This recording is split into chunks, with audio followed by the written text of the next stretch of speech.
Hello, Namaskar, Vanakkam. In today's video, I am going to teach you about letter writing कि letter writing किस तरह से करते हैं और ये क्लास 6 में, क्लास 7 में, इनफैक्ट आप लेटर्स लिखेंगे क्लास 11 तक जहां तक सीबीएसई का सवाल है। तो जो फॉर्मेट सीख लिया है, हालांकि let me also tell you कि लेटर राइटिंग क्लास 11 के लिए मैंने अलग से वीडियो बना के रखा हुआ है। तो आपको स्कूल में अगर थोड़ा सा अलग अलग हो तो you can make those changes, but this is broadly the things that you need to keep in mind जब आप लेटर लिख रहे हैं। ओके, सो लेटर राइटिंग में किस किस चीजों का आपको ध्यान रखना पड़ता है। This is how the letter looks like, this is what the postman का bag looks like, right, this is what the letter is being written, etcetera etcetera. Okay, तो लेटर राइटिंग में किन किन चीजों का ध्यान आपको रखना पड़ेगा। पहले तो ये पढ़ लीजिए कि लेटर होता क्या है। आजकल तो ईमेल की आदत है ना, तो लेटर क्या होता है। Letter is a type of written communication between two people, कि मैं आपको एक खत लिखता हूं, आप मेरे को वापस जवाब देते हैं खत में, यानी कि we are communicating in a written form, in the form of letters, that I am writing a letter to you, आप जवाब में मेरे को खत लिखते हैं। सो ये हो गया letter writing. So there are two types of letters. एक तो होता है फॉर्मल लेटर जो आपके सिलेबस में है, दूसरा होता है इनफॉर्मल लेटर। तो इसमें और इसमें फर्क क्या है ये आपको जानना जरूरी है, क्योंकि एग्जाम में दोनों टाइप के लेटर्स आते हैं और आपको डिसाइड करना पड़ेगा कि मैं किस लेटर को लिखूंगा एग्जाम में। तो फॉर्मल और इनफॉर्मल में आपको जो अंतर है उसका ध्यान रखना पड़ेगा। जो फॉर्मल जो होता है वो होता है एक ऑफिशियल कम्युनिकेशन, और ये ऐसे व्यक्ति को लिखा जाता है जिनको कि आप पर्सनल तरीके से नहीं जानते हैं। जैसे हो गया पुलिस कमिश्नर, आप पुलिस कमिश्नर को नहीं जानते होंगे, लेकिन आप उनको लेटर लिख रहे हैं किसी चीज की शिकायत करने के लिए, या आप अपने शहर के म्युनिसिपल कमिश्नर को या मेयर को या मुख्यमंत्री को या आपके कंस्टिट्यूएंसी के विधायक को या सांसद को, यानी कि एमएलए या एमपी को आप खत लिख सकते हैं, जहां पर आप एक पर्टिकुलर इश्यू के बारे में बात कर सकते हैं। लेकिन यह जरूरी नहीं है कि आप उस विधायक को, एमएलए को या एमपी को या म्युनिसिपल कमिश्नर को या पुलिस कमिश्नर को या मेयर को व्यक्तिगत रूप से, यानी कि पर्सनल तरीके से आप जानते हैं नहीं। समझ गए ना। तो उस तरह से ये फॉर्मल लेटर होता है। और फॉर्मल लेटर होता है लेटर्स टू द एडिटर, जैसे मैंने कहा, एप्लीकेशन, कंप्लेंट लेटर्स, और इन सब लोगों की जो मैंने बात की वो सभी इसमें फॉर्मल लेटर्स में इंक्लूडेड है। अब इनफॉर्मल लेटर क्या होता है।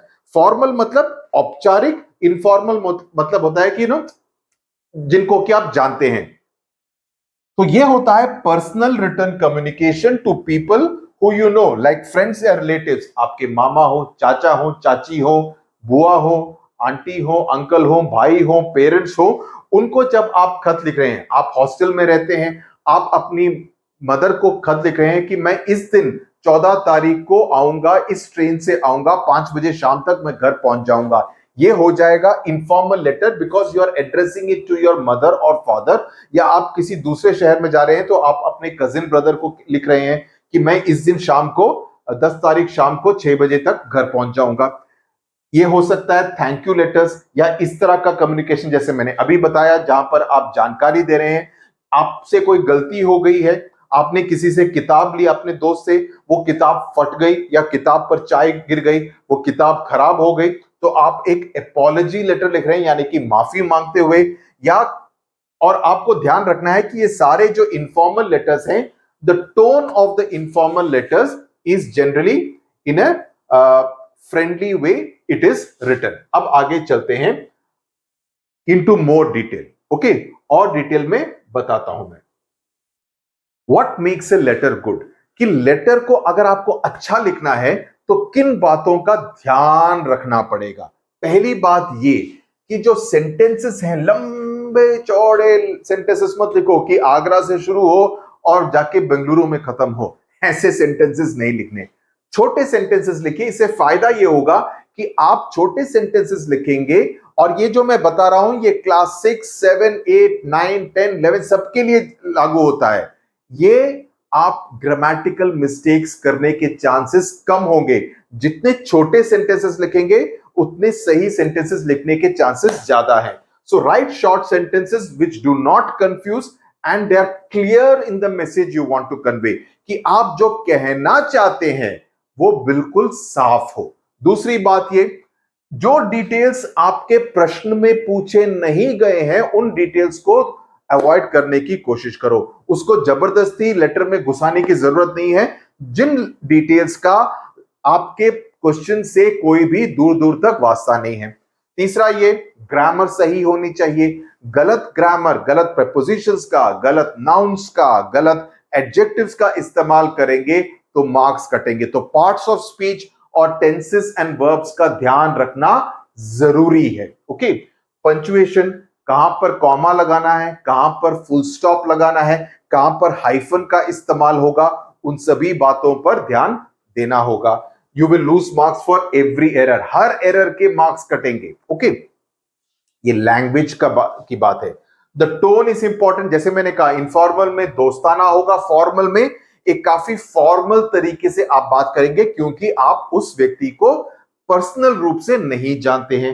एंड हमेशा अपने लेटर को रिवाइज कीजिए, लिखने के बाद फिर से पढ़िए, कहीं पर मुझसे कोई गलत शब्द का इस्तेमाल तो नहीं हो गया, कहीं पर मैंने फुल स्टॉप की जगह कॉमा तो नहीं लगा दिया। तो रिवीजन करना लेटर का जरूरी है। अब हम चलते हैं फॉर्मेट पर कि फॉर्मल लेटर का फॉर्मेट क्या होता है। तो पहला सबसे ऊपर आप लिखेंगे सेंडर्स एड्रेस। सेंडर्स एड्रेस का मतलब क्या है? आपका एड्रेस। आपका एड्रेस क्या है? और कभी कभी ये प्रश्न में ही दिया होता है कि आपका नाम ये है, आपका एड्रेस ये है, तो आपको उस समय पर उसी एड्रेस का इस्तेमाल करना पड़ेगा। ये आप उसको आप टॉप राइट पे भी लिख सकते हैं, टॉप लेफ्ट पे भी लिख सकते हैं। ये कोई इन छोटी छोटी चीजों से नो मार्क्स नहीं करते हैं। कुछ स्कूल्स में आपसे कहा जाएगा कि टॉप राइट में ही लिखो, कुछ में कहा जाएगा टॉप लेफ्ट में लिखो। तो जो आपके स्कूल में कहा जाता है उसको फॉलो करो, लेफ्ट में हो राइट में हो कुछ फर्क नहीं पड़ता है। ओके, उसके बाद एक लाइन स्पेस छोड़ दीजिए ताकि क्लैरिटी रहे। अगर आप बहुत ही पास पास लिखेंगे तो कभी कभी आपकी हैंडराइटिंग साफ नहीं होगी तो कंफ्यूजन होगा। एक एक लाइन छोड़ दीजिए ताकि पढ़ने में आसानी हो आपकी टीचर को। उसके बाद आएगा डेट, मंथ और ईयर, जैसे 27 अक्टूबर 2024। ओके, 27 अक्टूबर 2024 जिस तरह से आप डेट लिख सकते हैं। ओके, इसको आप 27th भी लिख सकते हैं, TH भी लिख सकते हैं, कोई दिक्कत नहीं है। देन उसके बाद आप जिसको लेटर लिख रहे हैं उनका एड्रेस किस तरह से लिखेंगे। जैसे आप लेटर टू द एडिटर लिख रहे हैं, letter to the editor of Times of India, तो कैसे होगा? और दिल्ली में है द एडिटर, उसके बाद आप अगली लाइन छोड़ेंगे द टाइम्स ऑफ इंडिया या इंडियन एक्सप्रेस, उसके बाद एड्रेस लिखेंगे 5 बहादुर शाह सफर मार्ग, न्यू दिल्ली। ये हो जाएगा 3 या मैक्सिमम 4 लाइन में। 3 लाइन इज आइडियल, या 4 लाइन भी चलेगा, उसमें आप पूरा एड्रेस लिख सकते हैं। उसके बाद आपको लिखना पड़ेगा सब्जेक्ट की, आप किस बारे में ये खत लिख रहे हैं। So this should mention the subject of the letter. For example, dumping of garbage in Nehru Nagar Park, आपके पार्क में कूड़ा करकट डंप किया जा रहा है, आप उसकी बात करें तो सब्जेक्ट पढ़ते ही उनको समझ में आ जाएगा कि इस बंधु ने, इस लड़के ने, इस लड़की ने किस बारे में लेटर लिखा है। तो सब्जेक्ट लिखना जरूरी हो जाता है। Okay, then salutation. सैल्यूटेशन का क्या मतलब है? आप किस तरह से उनको एड्रेस कर रहे हैं। फॉर्मल लेटर में आप उनको नहीं जानते हैं तो आप लिखेंगे डियर सर कॉमा या डियर मैम कॉमा, कॉमा जरूरी है, पंक्चुएशन मार्क। तो आप इस तरह से लिखेंगे। डियर का मतलब ये नहीं है कि कोई पर्सनल हो रहा है, it is a formal way of addressing. Then body of the letter, क्योंकि कुछ स्कूल्स में टीचर्स बोलते हैं डियर मत लिखो, प्लीज ये बात बिल्कुल मत सुनिए। Dear sir comma dear ma'am comma, this is a thing, मैं I am telling this to you, please follow what I am saying.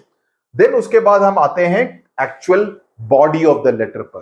तो उसमें क्या करेंगे, आपको सीधा पॉइंट पर आना है। आप किस बारे में लेटर लिख रहे हैं, फॉर्मल लेटर, सीधा पॉइंट पर आइए। Divide your content into paragraphs. मैं इसके बाद एक उदाहरण भी दूंगा, एग्जांपल भी दूंगा, तो आपको समझ में आ जाएगा। After intro the middle paragraph should give relevant details. पहले पैराग्राफ में आप किसके बारे में लेटर लिख रहे हैं, सेकंड पैराग्राफ में आप पूरे उसके और डिटेल्स देंगे।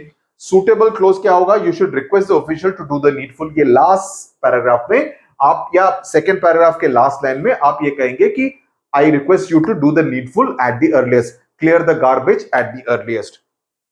Then complimentary close में थैंकिंग यू, योर्स फेथफुली या योर्स ट्रूली, इन दोनों में से एक कोई भी चूज कर लीजिए। उसके बाद अपना नेम एंड डेजिग्नेशन, जैसे अगर आप स्कूल की तरफ से लिख रहे हैं, प्रिंसिपल को लिख रहे हैं, तो आप अपना नाम लिखेंगे या जो भी नाम क्वेश्चन में दिया गया है, और क्लास 6th ए, 7th बी, 8th सी, कुछ भी जो भी क्लास हो वो आप क्लास का नाम लिखेंगे।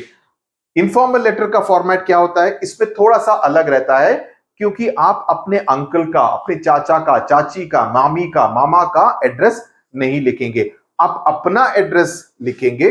उसके बाद आप डेट लिखेंगे, उसके बाद सैल्यूटेशन, इसमें सब्जेक्ट नहीं आएगा। इनफॉर्मल लेटर में सब्जेक्ट का इस्तेमाल नहीं होता है। सैल्यूटेशन में डियर अंकल या माय डियर अंकल भी लिख सकते हैं। ओके, ये आपकी मर्जी है, या माय डियर राजदीप, अगर आपके भाई का नाम राजदीप है, या आपके कजिन का नाम राजदीप है, या आपके दोस्त का नाम राजदीप है, तो माय डियर राजदीप। देन उसके बाद आप बॉडी पे जो खत होगा, कॉम्प्लीमेंट्री क्लोज होगा, योर्स अफेक्शनेटली या योर्स लविंगली। ओके, और उसके बाद अपना पहला नाम, आपका जो भी नाम हो जो आपके प्रश्न में दिया गया होगा उसको लिखेंगे। Let's look at an example, जिससे कि आपको क्लैरिटी मिल जाएगी। Write an application to the principal of your school requesting him or her to organize a visit to the Birla Planetarium। तो आपको अपने प्रिंसिपल को कहना है कि हमारे बच्चों को, हमारे क्लास के बच्चों को बिरला प्लानिटेरियम जाने के लिए एक विजिट ऑर्गेनाइज कीजिए, ताकि हम सबको मदद मिले। आपका नाम इधर करण हो सकता है या मोनिका हो सकता है, दोनों मत लिख के आना। आप लड़के हैं तो करण का इस्तेमाल कीजिए, लड़की है तो मोनिका का नाम इस्तेमाल कीजिए। आपको प्रश्न इस तरह से दिए जाएंगे। सो आप लिखिए the principal, DAV Public School, Ashok Vihar, New Delhi. आप इसको 3 लाइन में लिख सकते हैं, न्यू दिल्ली को इस लाइन में भी डाल सकते हैं, कोई प्रॉब्लम नहीं है। तो इसको 3 या 4 लाइन में लिख सकते हैं, जैसे मैंने कहा। उसके बाद आप डेट लिखेंगे, उसके बाद आप लिखेंगे subject request to organise a visit to Birla Planetarium. तो अगर खत नहीं भी पढ़ती हैं आपकी प्रिंसिपल या प्रिंसिपल जो भी है, मेल है फीमेल है, वो सब्जेक्ट पढ़ते ही उनको समझ में आ जाएगा कि इस लेटर में लिखा क्या गया होगा। तो उसके बाद आप लिखेंगे I am current student of class 6th A in your school. Okay, हो सकता है कि इस पहली लाइन की जरूरत ना हो, ये ऑप्शनल है, क्योंकि नीचे तो आप अपना नाम लिखेंगे ही, लेकिन अगर यहां पे लिखते हैं तो एक तरह से एक सही इंट्रोडक्शन बैठता है। ओके, बिकॉज सीधा इधर से भी आप शुरू कर सकते हैं। ये दूसरा ऑप्शन है, on behalf of my classmates I wish to request you. Only thing is that उनको फिर नीचे देखना पड़ेगा कि लिखा किसने है। अगर यहां पर लिखा है तो सीधा ही प्रिंसिपल को समझ में आ जाएगा कि ओ बेटा करण ने लिखा है। तो on behalf of my classmates I wish to request you to organise a visit to the Birla Planetarium as part of our educational tour. It would be a great learning experience for us to observe the solar system. तो आप वहां पर क्या करना चाहते हैं उसके बारे में लिखिए। Solar system through the powerful telescopes, क्योंकि वहां पर बड़े बड़े टेलीस्कोप्स होंगे, and interact with the scientist at the planetarium, और वहां पर वैज्ञानिकों से, साइंटिस्ट के साथ हमको बातचीत करने का भी मौका मिलेगा। I assure you that all the students will maintain discipline. मैं आपको ये एश्योरेंस देता हूं, शायद मैं मॉनिटर हूं, कि मैं देता हूं कि क्लास 6th के सभी बच्चे डिसिप्लिन मेंटेन करेंगे, शरारत नहीं करेंगे, एंड फॉलो जितने भी नियम होंगे उन सभी का पालन करेंगे, कोई भी रूल्स को नहीं तोड़ेंगे। I also request you to depute our science teacher to accompany on the way, कि हमारे साइंस टीचर को भी हमारे साथ भेजिए, ताकि वो हमको वहां पर समझाने में हमारी मदद करें। राइट, तो ये हो गया आपका खत। Thanking you, yours obediently Karan, class 6th ए। ये लेटर लिखिए, आपको 4 में से 4 या 5 में से 5 नंबर पूरे मिल जाएंगे। ये 6th ए, 7th में, 8th में, 9th में, 10th में यही फॉर्मेट रहेगा। इस फॉर्मेट में कोई भी फेरबदल नहीं होगा। इसके बाद हम एग्जाम्पल्स काफी करेंगे, लेकिन ये फॉर्मेट को जानना आपको जरूरी है। अब एक इनफॉर्मल लेटर का भी एक एग्जाम्पल ले लेते हैं। आपसे कहा गया है कि आपका नाम हो सकता है वीरेश या अमिता। ओके, आपका एड्रेस ये है 32 लॉरेंस रोड, दिल्ली। आप अपने फ्रेंड को खत लिखिए। आप एक बुक फेयर में गए, उस वहां पर जाकर आपने क्या देखा, क्या अनुभव किया, उसके बारे में अपने दोस्त को खत लिखना है। तो हो गया एड्रेस पहले ही है, उसके बाद डेट लिखेंगे, उसके बाद प्रतिभा नाम है, मैं अमिता की तरह लिख रहा हूं, तो dear Pratibha, I hope you are doing well. मैं उम्मीद करता हूं कि आप अच्छी हैं। Last week I visited the book fair at Pragati Maidan in Delhi. It was a wonderful experience and I wanted to share it with you. कि जो अनुभव था मैं उसके बारे में आपको बताना चाहता हूं। The fair had a collection of books in several languages from different states of India and a dozen other countries. There were books for almost every age category and in different genres. In the sense that अभी आप देखिए कि मैं सभी details को किस तरह से दे रहा हूं, मैं काफी सारे डिटेल्स दे रहा हूं. It was quite a sight to see so many reading enthusiasts browsing through books. There were many authors as well who featured in panel discussions. तो मैं काफी सारी बातें, बिकॉज एक पॉइंट या दो पॉइंट बोलेंगे तो क्या है कि इसके लिए खत लिखने की क्या जरूरत थी. तो मैं काफी सारी डिटेल्स बता रहा हूं और इससे आपको जो एक्साइटमेंट है उसका भी अंदाजा हो जाता है. आई बॉट 8 बुक्स, कि मैंने 8 किताबें खरीदी, फिक्शन में भी नॉन फिक्शन में भी, and I have already started reading them, और मैंने उनको पढ़ना ऑलरेडी शुरू कर दिया है. If you get a chance to attend a book fair, I would strongly recommend that you should never miss it. अगर तुमको मौका मिलता है इस तरह के बुक फेयर को अटेंड करने का तो तुमको उसको कभी भी मिस नहीं करना चाहिए. I look forward to hearing from you soon, कि मैं उम्मीद करता हूं कि मैं तुमसे जल्दी एक खत पाऊंगा. Yours lovingly Amita. तो इस तरह से आप इनफॉर्मल लेटर को खत्म कर सकते हैं. तो that is what you need to do. तो लेटर राइटिंग में बेहतर होने का तरीका क्या है? उसका एक ही तरीका है, practise letter writing on various topics. अलग अलग टॉपिक्स पर आप लेटर राइटिंग करने की, फॉर्मल हो और इनफॉर्मल हो, दोनों को प्रैक्टिस कीजिए. बिकॉज इसको लिखने में 10 मिनट से ज्यादा नहीं लगेगा, लेकिन आप जितना ज्यादा अभ्यास करेंगे आपका जो फ्लो ऑफ थॉट है उतना ही बेहतर हो जाएगा. और जैसे मैंने कहा, ये 6th क्लास पर भी लागू होता है, 11th क्लास पर भी लागू होता है, 7, 8, 9, 10, 11 सभी क्लासेस पर ये लागू होता है कि आप इस तरह से अभ्यास कर सकते हैं. Even 12th class, because 12th class में थोड़ा सा फॉर्मेट अलग हो जाता है. So that is what you need to do. So thank you for watching. Subscribe to the channel because I am now going to cover the entire grammar and writing skills. Basics आपको पढ़ाऊंगा ताकि अगर आपके basics strong हो जाए, उसके बाद हम कितने भी अभ्यास कर सकते हैं, कितने भी एक्सरसाइज कर सकते हैं, उसके बाद कोई प्रॉब्लम नहीं है. लेकिन grammar and writing skills I will teach you on this channel so that all the CBSE students from class 6 to class 12 will have absolutely no issues. Okay, tata, bye bye, thank you very much, namaskar, God bless you.